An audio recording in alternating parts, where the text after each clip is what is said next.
1971 সালের মার্চ মাসে মুক্তিযুদ্ধ শুরু হওয়ার প্রথম প্রহরী মেজর জিয়াউর রহমান স্বাধীনতার ঘোষণা দেন। 25শে মার্চ মধ্যরাতে নিরস্ত্র জনগণের উপর পাকিস্তানি বাহিনীর হামলায় প্রাণ হারায় অসংখ্য মানুষ।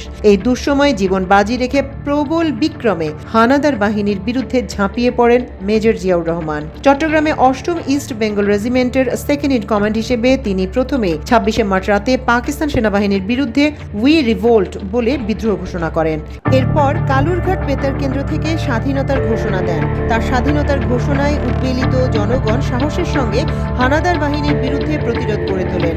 জিয়াউর রহমানের স্বাধীনতার ঘোষণা 26, 27 এবং 28 মার্চ কালুরঘাট বেতার কেন্দ্র সহ দেশ বিদেশের বিভিন্ন গণমাধ্যমে প্রচারিত হয়। মুক্তিযুদ্ধ বিষয়ক মন্ত্রণালয়ের নথিতে বাংলাদেশের স্বাধীনতা যুদ্ধের দলিলপত্র 3য় খণ্ডে জিয়ার স্বাধীনতা ঘোষণা বর্ণিত হয়েছে।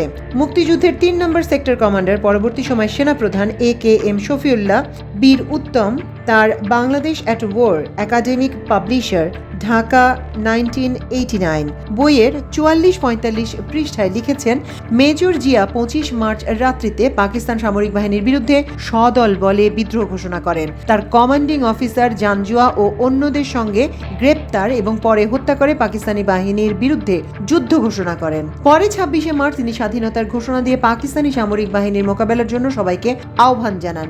এতে তিনি নিজেকে রাষ্ট্রপ্রধান রূপে ঘোষণা করেন। 27শে মার্চ মেজর জিয়া স্বাধীন বাংলা বেতার কেন্দ্র থেকে আরেকটি ঘোষণায় বলেন, বাংলাদেশ মুক্তি বাহিনীর সামরিক সর্বাধিনায়ক রূপে আমি মেজর জিয়া শেখ মুজিবুর রহমানের পক্ষ থেকে বাংলাদেশের স্বাধীনতা ঘোষণা করছি। মুক্তিযুদ্ধ বিষয়ক মন্ত্রণালয়ের নথি থেকে জিয়াউর রহমানের নাম মুছে দেওয়ার ঘটনাকে শেখ হাসিনার অতি নিম্নমানের নোংরা রাজনীতি হিসেবে দেখছে বিএনপির স্থায়ী কমিটির সদস্য সালাউদ্দিন আহমেদ। আমার দেশকে তিনি বলেন, আওয়ামী লীগ এতদিন মুক্তিযুদ্ধের চেতনা বিক্রি করে চলেছে। মুক্তিযুদ্ধের চেতনার একমাত্র ব্যাপারই ছিল তারা ভুয়া মুক্তিযোদ্ধা সৃষ্টি করে তাদেরকে দিয়ে রাজনৈতিক ফায়দা হাসিলের চেষ্টা করেছে। আমাদের দাবি এখন একটি কমিশন গঠন করে এই ভুয়া মুক্তিযোদ্ধার সবকিছু বের করা। আওয়ামী লীগ তার ফ্যাসিবাদী রাজনীতি প্রতিষ্ঠার জন্য যেখানে যা কিছু প্রয়োজন মনে করেছে সেখানে সেটাই করেছে।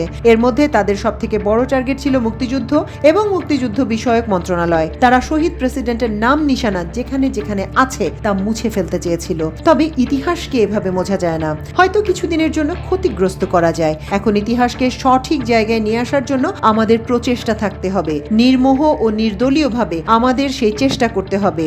যখনই যারা ইতিহাসকে নিজের মতো করে লেখার চেষ্টা করেছে তারা নিজেরাও ক্ষতিগ্রস্ত হয়েছে, জাতিকেও ক্ষতিগ্রস্ত করেছে। আমরা এখন এমন একটি পরিবেশ চাই যেখানে নতুন প্রজন্ম বাংলাদেশের প্রকৃত ইতিহাস জানতে পারবে।